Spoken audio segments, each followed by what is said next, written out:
마가복음 6장 45절부터 52절 말씀을 통하여 풍랑 가운데 은혜라는 말씀을 전할 때 여러분 가운데 하나님의 은혜가 찾아가는 여러분 되어지기를 주의 이름으로 축원합니다. 이 땅에 살 동안에 풍랑을 만날 때가 있습니다. 생각지 못한 폭풍 속에 내가 왜 여기 와 있지라는 생각을 할 때가 있습니다.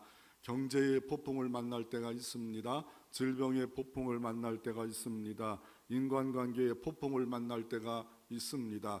예측 불허의 인생에 다가오는 수많은 돌풍 앞에 내가 왜 이렇게 살아야지, 이렇게 힘겹게 살아야지, 괴롭게 살아갈 때가 있습니다. 그럴 때 어떻게 해야 됩니까? 물론 바람이 다 나쁜 것만 아닙니다. 기상청에서 좀 있으면 지금도 봄바람 분다고 이렇게 하겠지만 봄바람이 불어야 만물이 삽니다. 자연이 삽니다. 나비가 날아다닙니다. 그리고 새싹이 나고 꽃도 납니다. 그리고 성령의 은혜의 바람이 불어야 내가 거듭나고 더 나아가 은혜가 충만한 삶을 살아갈 수 있음을 또한 말씀하고 있지 않습니까? 그리고 이 기상청에서 이 바람을 잘못 예측함으로 말미암아 육지에 사는 사람은 그나마 다행인데 배를 타고 갔다가 돌풍을 만나고 태풍을 만나면 이건 대량 난감입니다. 그래서 기상청의 예상을 잘 해야 되고 판단을 잘 할 때에 사고가 없는 대한민국이 될 수가 있지만 기상청에서 하는 일이 참 대단한 일이다. 욕을 먹을 수밖에 없겠다. 왜냐하면 이게 기후와 이 모든 그 날씨를 판단해서 예고한다는 일이 쉽지 않지 않습니까? 갑자기 이수에 꼽센추위가 막 오지 않았습니까? 이게 다 추위가 물러나는 줄 알았더니 막 영하가 너무 추워서 이렇게 하지만 이런 일들이 우리가 이제 꼽센추위라는 것을 알아서 이게 봄이 오기 전에 마지막 이런 그 바람이 추위가 오는구나 이렇게 알겠지만 옛날에는 몰랐겠지요. 그 바람하면 이 시대에 새로운 단어가 하나 있습니다. 바로 나비 효과라는 게입니다. 이 나비라는 것이 뭐냐면 브라질 아마존강에 살고 있는 나비가 날개를 흔드는 것이 미국 텍사스주 토네이도로 태풍의 원인이 될 수 있다는 겁니다. 이거를 누가 얘기했냐면 기상청 학자 에드워드 로젠 르너가 이거 처음으로 나비 효과를 말했습니다. 이 원리를 말하면 이 브라질에 있는 아마존강에 있는 나비가 펄럭입니다. 그런데 꽃가루가 있어서 그 꽃이 가루가 원숭이에 떨어집니다. 원숭이가 몸이 간질간질해요. 그래서 어떻게 합니까?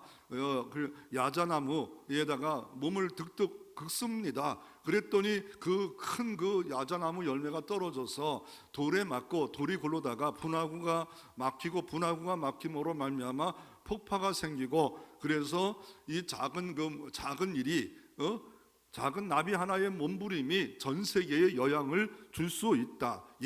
이제는 세계화돼 가지고 어느 곳에서 팬데믹 전염병이 생겨지면 전 세계에 영향을 미치는 세계가 1년 2년 동안 우리 태풍을 우리가 맞이하고 있고 이제 오미크론 때문에 더 심하지만 이제 방역 지침이 조금 이게 피해가 적다고 이제 쓰지 말라. 그래서 우리 교회도 오늘부터는 쓰지 않습니다. 온도만 측정하는 것으로 우리 교회는 조심하려고 합니다. 마스크는 발표는 쓰지 말라고 그래도 당분간 전염병이 끝나기 전까지는 당분간은 이렇게 쓰고서 예배를 드려야 쾌적한 가운데 예배를 드릴 수 있지 않겠는가 생각이 되어집니다.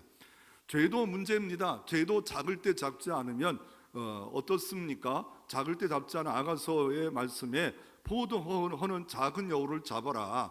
그래서 내 마음의 불만이, 내 마음의 미움이, 내 마음에 뭔가 비난이 작을 때 잡지 않으면 이것이 포도원의 꽃을 다 따먹는다. 그 담장을 뛰어넘어서 포도원의 꽃들을 다 따먹으로 말미암아 열매 없는 복 없는 신앙생활을 하기 때문에 마귀를 상징하는 이 여우를 작을 때 잡으래요. 커서 내 마음에 완전히 장악해버리면 내 생각을 장악하면 믿음 안에 은혜로운 생각을 해야 되는데 믿음 안에 자꾸 부정적인 생각, 부정적인 언어, 부정적인 삶이 끌고 다니면 나도 죽고 주변도 죽고 교회도 죽고 다른 사람의 피해를 줄 수밖에 없기 때문에 형통한 길을 걸어가기를 원하면 내 마음의 작은 것부터 조심하지 않으면 결국은 포도원을 다 죽이고 작은 말 한마디가 혀에 불이라. 그래서 결국은 이 작은 거 하나가 배의 키와 같다. 야고보서를 말씀하기에 조심할 필요가 있음을 우리가 한번 먼저 생각해 볼 필요가 있습니다. 오늘 여러분은 풍랑을 만났습니까? 풍랑 가운데 물론 이 팬데믹 풍랑은 다 만나고 있는 풍랑입니다. 그렇지 않지만 우리에게 수많은 여러 가지 재난의 풍랑 앞에 혹여 있다면 어떻게 살아야 되는가에 대해서 주님의 교훈을 얻을 때 하나님이 찾아가 주시고 그치게 하시고 만나고 온전케 하는 역사가 있는 은혜의 예배가 되어지기를 기도합니다. 첫째로 한번 살펴보기를 원하는 것은 풍랑 가운데 찾아오시는 하나님의 은혜가 있는 것을 볼 수가 있습니다. 오늘 본문은 풍랑 가운데 제자들이 있었습니다. 예수님의 제자들이 있는데 그 제자들의 인생 가운데 풍랑이 다가옵니다. 어마어마한 풍랑이 다가옵니다. 그럴 때 제자들이 괴로이 노젓는 시간을 저녁 해질 때부터 아침 새벽까지 노를 저었기 때문에 장장 한 10시간 정도 노젓고 있었을 때 얼마나 괴로움이 있겠습니까? 목숨이 풍정동화 같습니다. 언제 배가 뒤집어질지 모르는 이런 사경 가운데 있을 때 주님, 내가 이렇게 고통당하는 거 주님 나 아십니까? 나 혼자 아닙니까? 라고 이렇게 할 수 있지만 그러나 풍랑 가운데 있는 주님은 지켜보시고 기도하시고 마침내 때가 되면 찾아오시는 은혜의 하나님인 것을 말씀하고 있습니다. 성경에는 제자들만 찾아오신 것이 아니라 구약의 야곱을 찾아오셨습니다. 실수는 누가 했습니까? 야곱이 합니다. 너무 욕심을 버려요. 하나님의 때를 기다렸으면 좋았는데 그래가지고 장자 축복권 형 에서에게 다 빼앗아서 형이 막 죽이려 하자 도망가는 그 밤에 도망가서 루스드라 들판 그곳에서 밤잠을 돌베개 베고 자는 그 밤에 하나님이 찾아와 주십니다. 그리고 하늘문을 열어 사닥다리를 통해서 천사가 왕래하는 것을 보여줍니다. 그럴 때 야곱이 말합니다. 하나님이 내 집에만 있는 하나님인 줄 알았더니 광야 가운데도 계시는군요. 이 장소가 베델이군요. 이 장소도 하나님의 집이었군요. 찾아오시는 주님 앞에 베델이란 장소로 바뀌어지는 역사가 광야 가운데 베델로 바뀌어지는 역사가 이루어집니다. 그리고 20년 만에 돌아오는데 형 여사가 또 한 번 죽이려 합니다. 그럴 때 어떻습니까? 야복강에서 주님을 만나 야곱에서 이스라엘로 바뀌어집니다. 그리고 나서 그게 분이엘 하나님 은혜의 해가 떴다라는 역사가 찾아오신 하나님이 야곱에게 있었고 심지어 아브라함의 정말 부족하고 연약한 그 종 하갈에게 찾아오셔서 감찰하신 하나님, 그에게도 아픔과 눈물을 다시 한번 들으시고 너는 집에 들어가서 그냥 살아야 된다. 어차피 실수는 아브라함과 사라가 했지만 종이 무슨 힘이 있겠어요. 그럼에도 불구하고 자비 하나님이 하갈까지도 품으시고 찾아가 주시고 만나시는 하나님으로 말씀하고 계십니다. 심지어 그 사도 베드로가 어때요? 밤새 그물을 잡아 누가복음 5장에 보면 아무것도 잡지 못하는 그 밤에 찾아가 주셔서 배의 오른편에 던져라. 그럴 때 어떻습니까? 만손이 되고 그물이 찢어진지라. 그럴 때 주여 떠나소서. 그럴 때 나를 따라오라. 사람을 낚는 어부가 되리라. 세월이 3년 반 되었는데 여전히 마음이 둔감하여 주님의 부활을 믿지 못하고 십자가를 믿지 못하고 다시 옛날 직업에 돌아갔을 때 똑같이 그물을 내렸지만 7명의 사도들이 내렸지만 고기를 못 잡아요. 그럴 때 주님이 찾아가서 그물을 내려라. 그럴 때 큰 고기가 있었지만 그물이 찢어지지 아니한지라. 이제 그물이 안 찢어요. 더 큰 고기. 이게 부활의 은총입니다. 그럴 때 넌 나를 사랑하느냐? 묻습니다. 아가페. 그럴 때 필레오. 나는 나 자신을 압니다. 나는 절대 완전한 사랑을 할 수 없는 인간입니다. 그리고 또 아가페로 묻습니다. 그럴 때 필레오입니다. 그럴 때 필레오냐? 그럴 때 요한복음 21장에 자세히 보면 똑같이 구조가 있지만 근심하여 나 필레오도 아닌데 나는 정말 인간적 사랑도 왔다 갔다 하는 인간인데 라고 하면서 근심하여 필레오는 할 수 있습니다. 그럴 때 내 양을 먹어라, 내 양을 치라, 내 양을 돌보라. 그래서 연약한 가운데도 찾아오십니다. 죄악 가운데도 찾아오셨습니다. 실패 가운데도 찾아오셨습니다. 도망자 야곱에 찾아오셨습니다. 하갈 같은 정말 그 당시에 짐승 같은 그런 취급받는 그 여인에게 찾아오셔서 감찰하신 하나님으로 등장하고 있는 것을 볼 수가 있습니다. 이사야 6장 1절에는 우시야 왕이 죽던 해에 이사야가 성전에 들어가서 찾아오셔서 내가 너와 함께한다, 이사야에게 보여주고 더 나아가 네 입술이 부정하니까 네 입술만 새롭게 하라, 내가 도와준다, 내가 너를 보낸다 하시면서 이사야 6장에 하늘의 광경을 이사야 선지자에게 보여주고 그리고 만나주시고 새롭게 하셔서 이사야 선지자를 쓰임받는 찾아오시는 하나님인 것을 볼 수가 있습니다. 오늘 풍랑 가운데 찾아오시는 주님인데 이게 성경에 얼마나 기록되어 있을까요? 마태복음도 기록되어 있어요. 사복음서, 마가복음, 누가복음, 요한복음 기록되어 있어.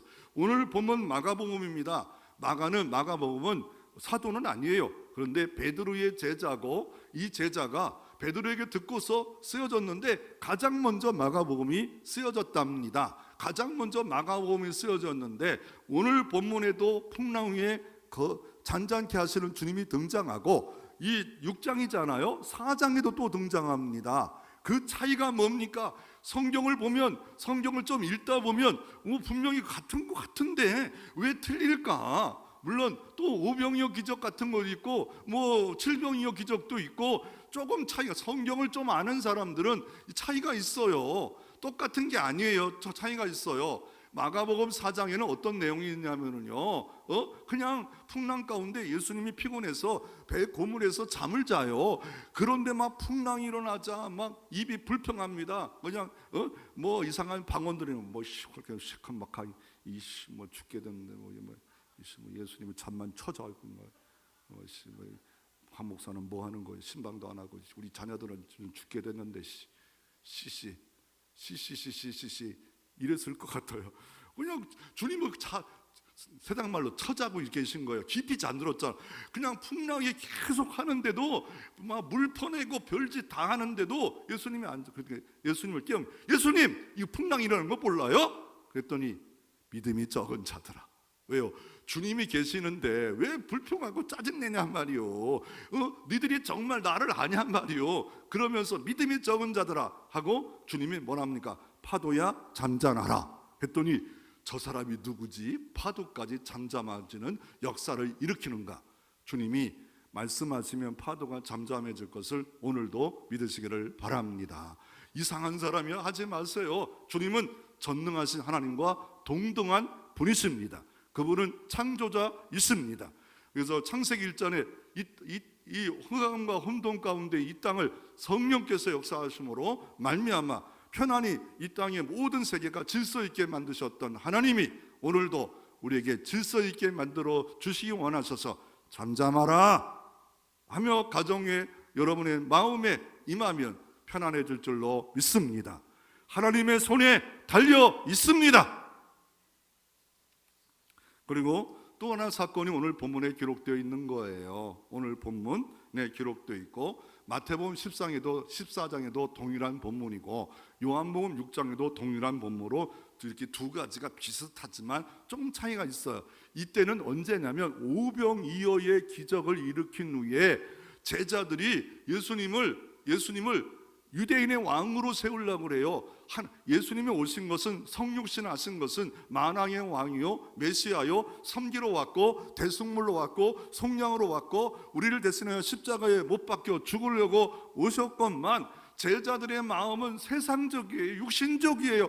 그렇게 3년만 동안 이적을 보고 말씀을 가르침 받았는데 계속 변함이 없어요. 여전히 변함이 없어요. 변함이 없는 제자들에게 이제 이 풍랑까지 사용하셔서 다시 한번 교육, 레슨, 수업료가 비싸요.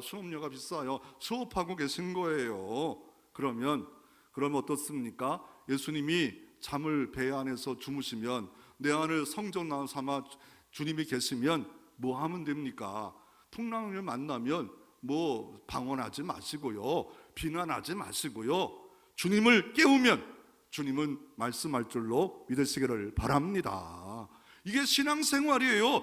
다른 인간 바라보지 말고 주만 바라보면, 주님이 말씀하시면 어제나 오늘나 동일하신 창조의 주의 능력이 나타날 줄 믿고 기적도 이루어질 수 있습니다. 그리고 바울도 풍랑을 만나요. 선교하는데 풍랑을 만나요. 로마 가는데 유라굴라 광풍을 만나지 않아요?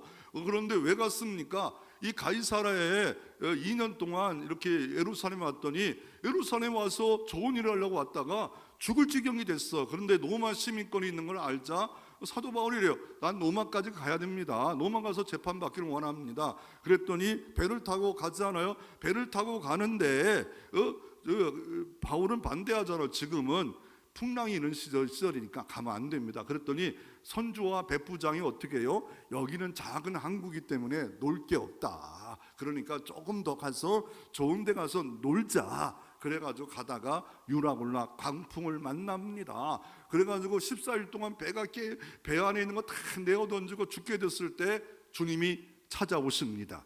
내 곁에 계신 하나님이, 배는 다 문제가 있겠지만 그러나 뭡니까? 너희들의 생명은 조금도 해하지 않는다. 먹어도 된다. 그렇게까지 담대히 선포합니다. 그랬더니 그날 밤에 하나님이 잠잠하게 멜리데 섬에다가 안착하게 하시고, 또 들어갔는데 또 광풍이 와요. 어떤 광풍이 오냐면 이 불을 찌고 있는데 불이 팍 타고 있는데 거기서 독사가 탁 튀어나왔어요. 그래가지고 사도 바울을 문지라. 독사가 물었어요. 그랬더니 어떻게 해요? 죽는 줄 알았어요. 다 이거 원주민들은 저 독사 물리면 죽는다. 그랬는데 사도 바울이 안 죽어요. 추장의 열병도 사도 바울이 가서 기도하자 열병이 떠나가요. 그랬더니 신이다 신이다. 그럴 때 내가 신이 아니다, 하나님만이 신이다. 그래가지고 어떻습니까? 그 모든 환호를 받고 환영을 받고 270명의 배를 탔던 사람들과 함께 로마에 입성합니다. 그러니까 다 응원부대예요. 응원부대가 된 거예요. 야, 정말 이게 하나님이 그런 하나님이었구나. 로마의 신들과 비교할 수 없는 하나님이구나. 이 광풍을 통하여 하나님의 로마라는 강팍한 나라에 선교에 정말 쓸 수 없는 사람들을 같이 써서 로마에 입성하는 역사, 그게 광풍의 역사였어요. 도리어 위기가 변하여 복으로 만드는 분이 우리 하나님이십니다.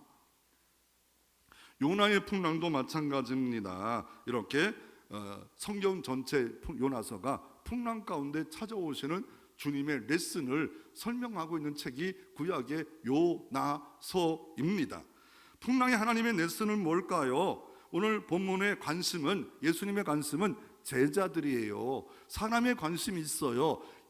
보니까 이들의 마음이 둔감해졌어. 오늘 성경에 보면 마지막 절에도 이는 그들이 떡대드신 일을 깨닫지 못하고 도리어 그 마음이 둔하여졌습니다. 마음이 비둔해졌다는 거예요. 마음이 삐딱해졌다는 거예요. 이 마음이라는 거는 오락가락해요. 감정이라는 거는 오락가락해요. 첫사랑은 이렇게, 첫사랑의 남자와 여자의 첫사랑이 영원히 가는 사람도 있지만 오락가락해요. 왜요? 나이 들면 더 멋진 남자 보면, 더 멋진 여자 보면 예쁘다, 야 좋다. 아니 옛날에 그렇게 좋았는데 나이 들어 봐요. 미안하지만 60대 되면 평준화된대요. 난 인정하지 않는 분들이 있으면 미안하지만 저도 60대에 이제 평준화됐잖아요. 그러니까 도찐개찐이라는 거예요. 도찐개찐. 미안합니다 60대 분들. 아유. 그래서 마음이 둔해졌대요. 왜 둔해졌습니까? 이 마음이 둔해져 가지고 예수님을 온전히 못 본 거예요. 그래서 유대인의 왕으로 세워 로마 나라를 부숴버리고 다시 한번 다윗 왕 옛날 시절처럼 강력한 나라를 좀 만들고 싶은 이 꿈과 비전이고, 속셈은 뭐예요? 내가 우정승 자정승해서 정치적 야욕을 이루고 싶었던 3년 반 동안 이 아무리 예수님이 이게 깨부시고 싶어도 미련한 것은요, 뭐 어때요? 이게 뭐야? 계속 깨부셔도 깨부시지 못한다고 잠언서에 말씀한 것처럼 깨부시지가 않았어요. 계속 마음이 둔감해요. 그래서 어떻게 합니까? 하나님이 훈련을 시킨 거예요.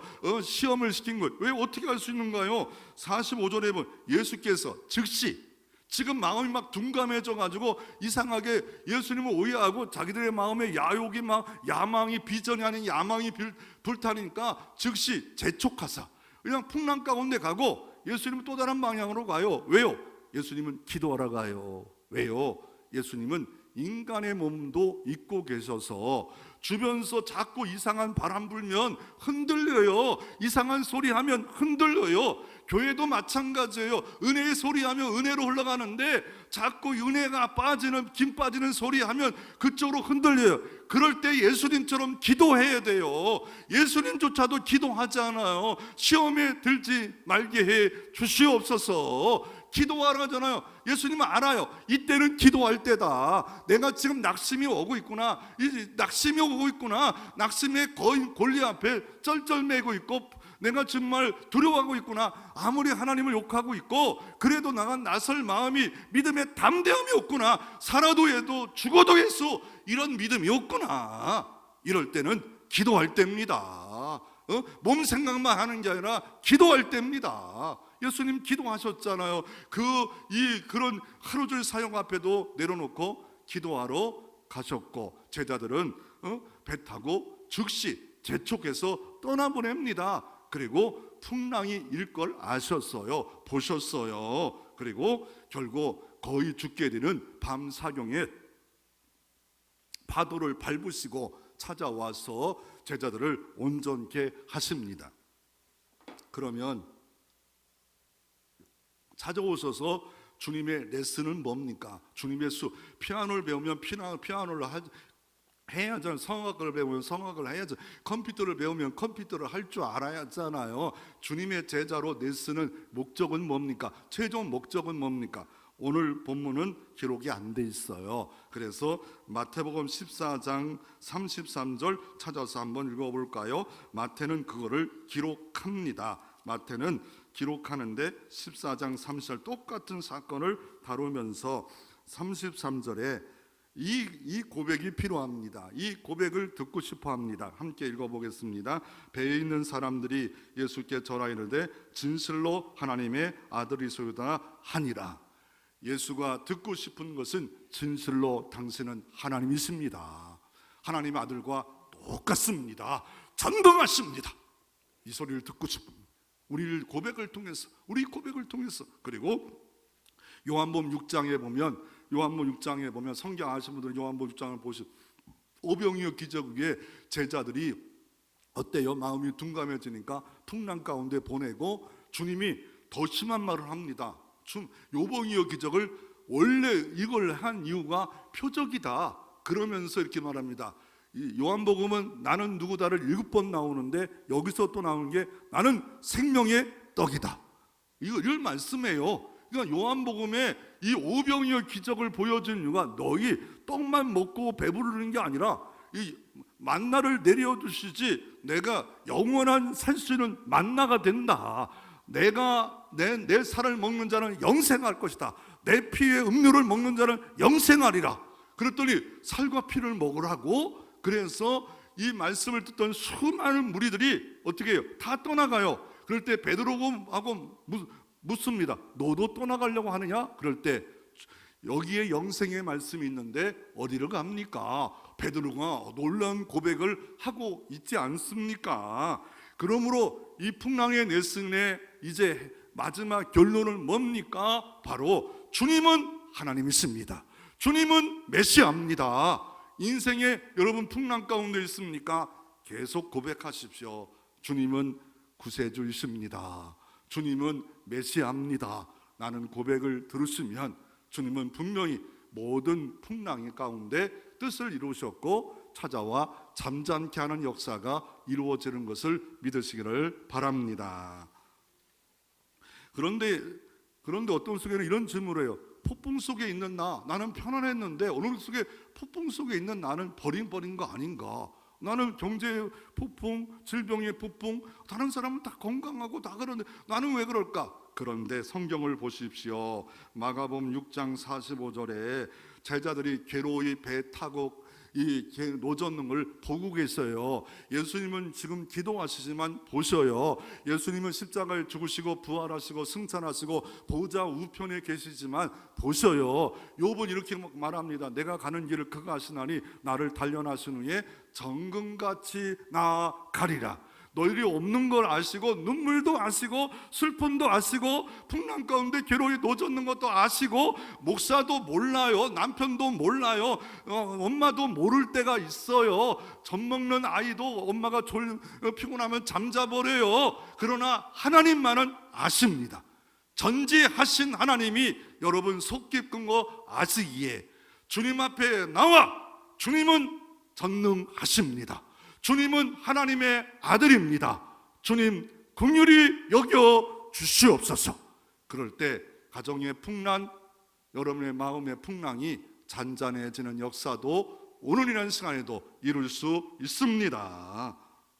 그래서 결국 어떻습니까? 마가복음 6장 50절에 배에 올라 그들에게 갔으니 바람이 그치는지라. 내 인생에 주님이 함께 거하시면 그쳐지는 역사가 이루어집니다. 내 안에 지금 계시지만 라오디게에 이렇게 말합니다. 회개하라. 내가 문 밖에서 문을 두드리니. 예수님 내 안에 계시는데 문 밖에 있는 것처럼 말을 해요. 계셔요. 그런데 녹화한대요. 회개에 녹화하래요. 상한 마음 가져라. 그럴 때 내가 너와 함께 먹고 너와 함께 동행하면 하나님은 목자시고 하나님은 아버지고 하나님은 신랑이기에 가장 좋은 곳으로 좋은 길로 여러분을 인도하는 역사가 어제나 오늘 동일하신 주님이 오늘도 이루어질 수 있습니다. 탤런트 손현주라는 사람이 중년 배우로 인기가 별로 없었어. 배우 생활하면서 별로 안 생기는 관둬라 그랬지만 끝까지 하면서 3만 원 받으면서 단역 배우 하다가 어느 날 이런저런 하다가 가장 어려운 때가 뭐냐면 자동차 사이로 이렇게 자전거를 타고 가야 되는데 속도를 엄청 내야 되는데 도망가야 되는데 잘못 떨어져서 턱뼈가 다 나갔대요. 그런 인생의 어려운 가운데 많이 어려웠지만 결국 모든 인생의 주가 되심을 풍랑 가운데 주님을 만났고 은혜 가운데 지금 기쁘게 이제는 인정받는 배우로서 살아가고 있습니다. 배우가 탤런트 배우를 지난주에 많이 정리하다 보니까 다 풍랑이 많더라고요. 또 그 사람들이라고 풍랑이 없는 게 아니에요. 똑같아요. 잘났고 인정받고 돈 많고 이런 사람 풍랑 없다고요? 누가 그랬어요? 풍랑 다 있더라고요. 내 인생에 이런 풍랑이 있었다. 이런 인생에 풍상이 있었다. 이런 어려움, 이혼의 풍랑도 있었다. 뭐 있다. 그렇지만 끝까지 주만 바라보고 의지해서 이겼고 이제는 오직 하나님 영광에 사용되기를 원한다. 이게 결론이더라고요. 두 번째로 주님은 풍랑을 그치게 하시는 분인 것을 말씀하고 있습니다. 오늘 마가복음 6장 51절에 풍랑을 그치게 하는 방법은 뭐예요? 배에 올라타시니 풍랑이 그치는지라. 주님 오시면 풍랑이 그쳐지는 역사가 이루어집니다. 주님이 풍랑을 그치는 방법이 뭐예요? 50절에 그들이 다 예수를 보고 놀랍니다. 이 예수께서 그들에게 말씀하여 이르시되 안심하라 내니 두려워 말라. 뭐부터 말씀합니까? 그치는 것 전에 말씀부터 해요. 뭡니까? 안심하라 내니 두려워 말라. 내니란 말은 에고에미라는 이 히라모입니다. 요한복음에 너무 많죠. 에고에미 뭐예요? 나는 이다, 나는 생명의 떡이다, 나는 길이다, 나는 포도나무다. 이거를 소개하기 위해서 복음서를 쓴 거예요. 예수를 소개하기 위해서. 그래서 생명을 얻고 영생을 얻기 위해서 요한복음이 기록되어 있고 복음서가 기록되어 있는데 여기도 또 한 번 말씀, 바로 내니 나는 누구다? 뭐라고 말씀하고 싶은 거예요? 나는 전능자다. 나는 여호와 하나님이니라. 이 땅에 성육신 했을지라도 여호와이니라. 그러면서 내니 두려워 말라. 이 음성만 있으면 우리는 편안해집니다. 두려워 말라. 내가 너와 함께 할 것이고 불 가운데 물 가운데 가도 불이 타지 못하게 하시고 물이 침몰치 않게 하여 의로운 오른손으로 너를 붙들어 주리라 라고 말씀하고 계십니다. 그런데 왜 결론은 뭐예요? 제자들의 마음이 둔감해져서 예수를 하나님으로 인정하지 않습니다. 예수를 하나님의 아들로 인정하지 않습니다. 예수를 생명의 떡이신 주님으로 바라보지 못합니다. 이 마음이 둔감해진 이거를 깨우쳐서 다시 한번 풍랑을 레슨을 통하여, 고통을 레슨을 통하여, 환난은 인내를, 인내는 연단을, 연단을 소망을 가져서 주님만이 해결자이십니다. 주님이 말씀하시면 됩니다. 주님이 내 배에 타시면 나는 잠잠한 인생을 살 수가 있습니다. 이런 역사를 교훈하고 있습니다. 여러분, 풍랑이 있습니까? 주님과 동행하시면 은혜의 동행이 승리의 비결입니다. 그런데 이 잔잔케 되는 것만 이게 있는 것이 아니라 거친 풍랑 가운데 이뿐 아니라 물 위에 걷는 역사도 경험되어집니다. 오늘 성경은 안 돼 있어요. 근데 동일한 마태복음 14장에 보면 물 위에 걷는 것이 마태복음 14장 29절에 있습니다. 똑같은 사건인데 연결돼서 마태는 기록하고 있다는 거예요. 예수님 막 풍랑 가운데 오니까 저 유령이다, 귀신이다 라고 하는데 보니까 베드로가 이렇게 말합니다. 예수 그리스도이시면 나를 물 위에 파도를 발을 밟고 걷게 하옵소서. 대단한 거예요. 단순한 거예요. 여러분, 그럴 수 있겠어요? 이 풍랑 때문에 쫄아가지고 한 10시간 동안 쫄았는데 유령 같은 것이 등장하는데 이게 예수님이면 물 위에 걷게 하소서? 그게 아니잖아요. 풍랑이라도 빨리 그치게 해주세요라고 하는데 베드로는 얼마나 대단한 믿음입니까? 물 위에 걷는 거, 이게 인간은 할 수 없는 일이죠. 걷는 방법이 있어요. 한 발 뛰고 바로 한 발 올리면 걸어요. 걷는 방법이잖아요. 한 발 들어가고 한 발 뛰면 돼요. 인간이 할 수 있을까요? 할 사람이 뭐 축지법 하면 돼요? 그렇게 하면 돼요? 물 위에 걷는 동물도 있더라고요. 어느 정도 그 물 위에 얼마나 발을 빨리 해야 돼. 이렇게 하면 이런 게 뱀도 이렇게 뱀뿐만 아니라 몇 개 있더라고요. 물에 잠깐은 이렇게 가는 게 있긴 있더라고요.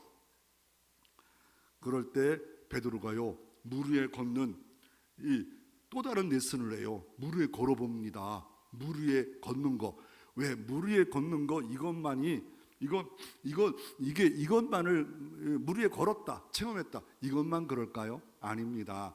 조금 이따 말씀드리지만 물 위에 걷는 체험을 왜 했을까? 이 유대인들에게는 이 물 위에 걷는다는 것이 무엇일까? 이게 뭘까? 베드로가 물 위에 걸어요. 물을 걸을 때 2번 걸었을까요? 1번 걸었을까요? 예, 1번 걸었잖아요. 근데 걷다가 얼마나 대단합니까? 예수님께 걸어가다가 풍랑이 그대로 있는 것을 보고 의심에 빠져 복선이 됩니다. 단선으로 믿음, 오직 주만 바라봐요. 오직 주님이 역사하면 됩니다. 주님이 이루시면 가능합니다. 여기에 기적이 있고 풍랑에 걷는 말씀만 있으면 걸었어요. 똑같이 말씀이 있어요. 근데 의심에 빠지니까 물속에 빠져듭니다. 물속에 빠져 죽게 됩니다. 그럴 때 베드로가 체면을 내려놓고 주여 나를 건져 주시옵소서. 그럴 때 주님이 오른손을 내밀어 건져서 어떻게 했을까요?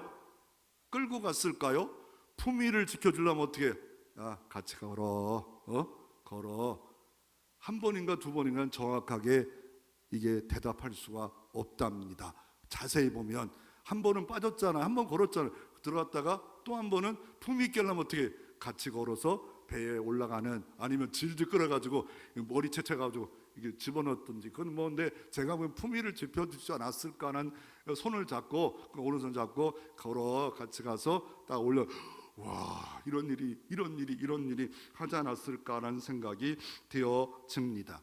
여러분, 단순한 믿음은 물 위에 걷는 역사도 이 시대에 이루어질 수 있습니다.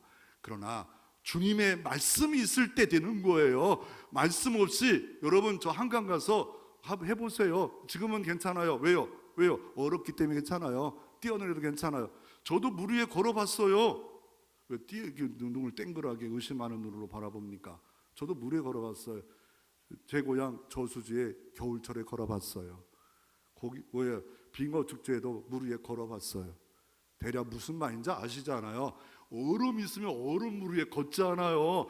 나는 평생에 물 위에 한 번도 못 걸어봤다. 얼음 물 위에는 걸어봤어요. 액체 물 위에 못 걸은 거예요.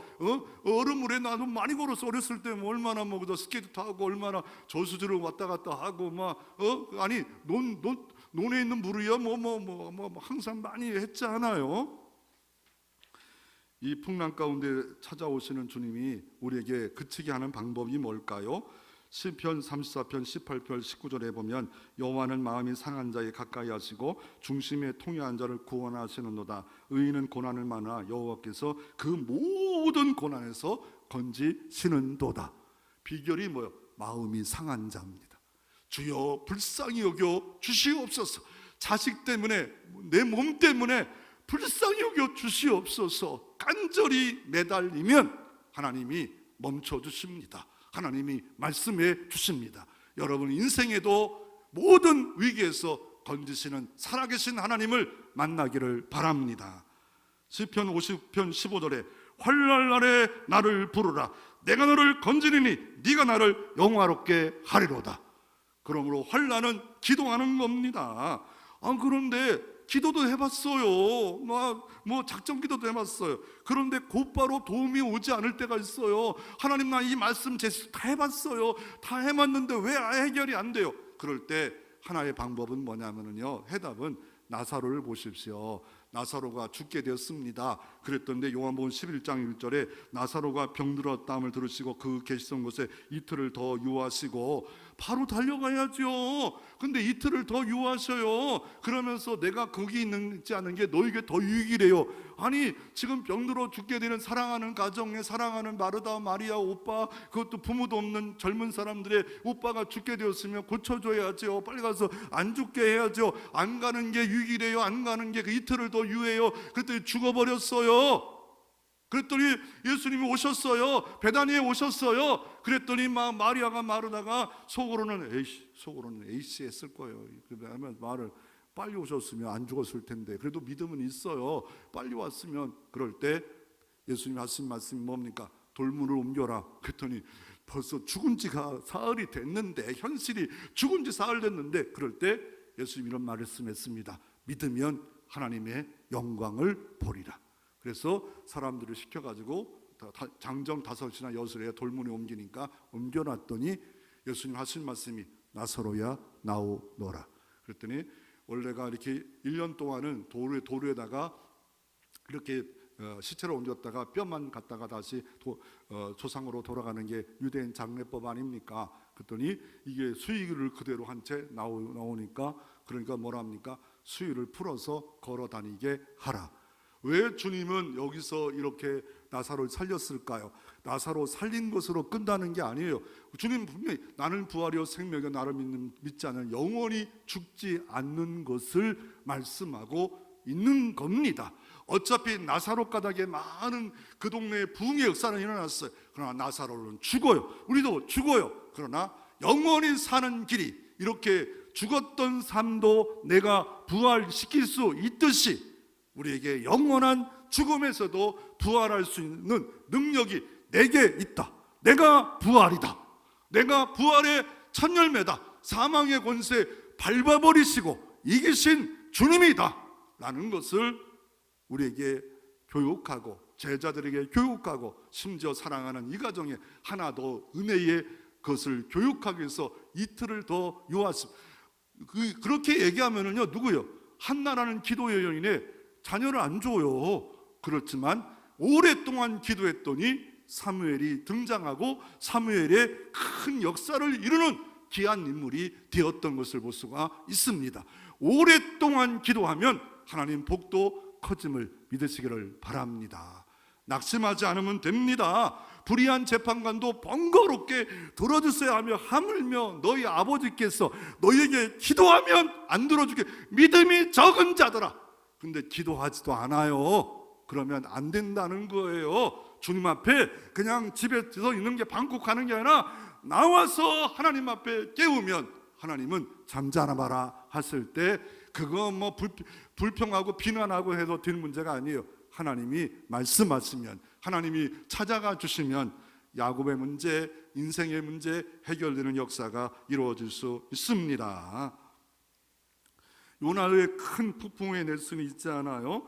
요나서 1장부터 4장에 어떤 레슨이 있었습니까?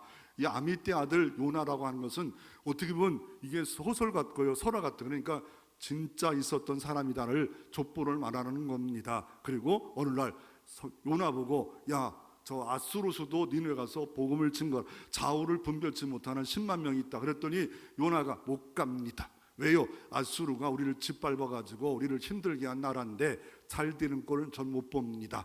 우리는 유대인들만 잘 되면 됩니다. 잘못된 생각으로 가득 차가지고 이게 주님의 자비와 긍휼과 사랑이 없어요. 그랬더니 저 주님이 어떻게 합니까? 이거 마침 요바에 가서 선교사로 그쪽에 가는 줄 알았더니 배가 마침 거꾸로 가는 스위스로 그쪽으로 가는 그 배, 땅끝까지 가는 배, 그때 당시에 땅끝으로 생각해요.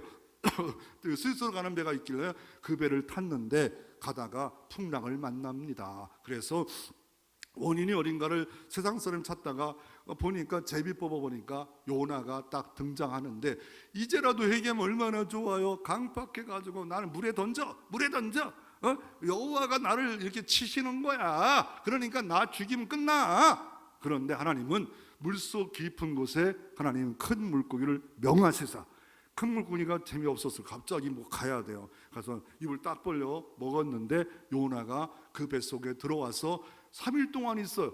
그런 일이 세상에도 있어요.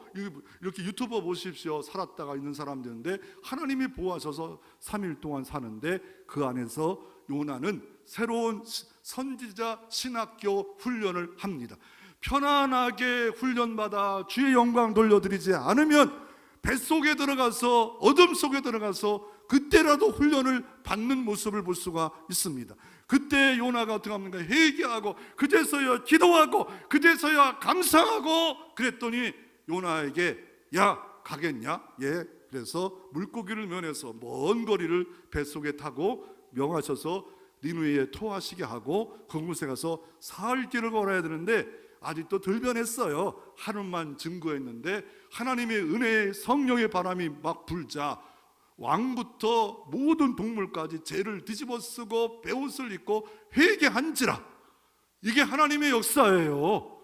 여러분 가정에도 마찬가지예요. 하나님 말씀에 응하면 도대체 저 인간 지옥과 말땅에 이렇게 생각하고 있는 그곳에 말씀에 순종해 가면 그곳에 은혜의 큰 바람이, 생명의 바람이 불어오는 역사가 오늘 이 시대도 이루어질 줄로 믿습니다.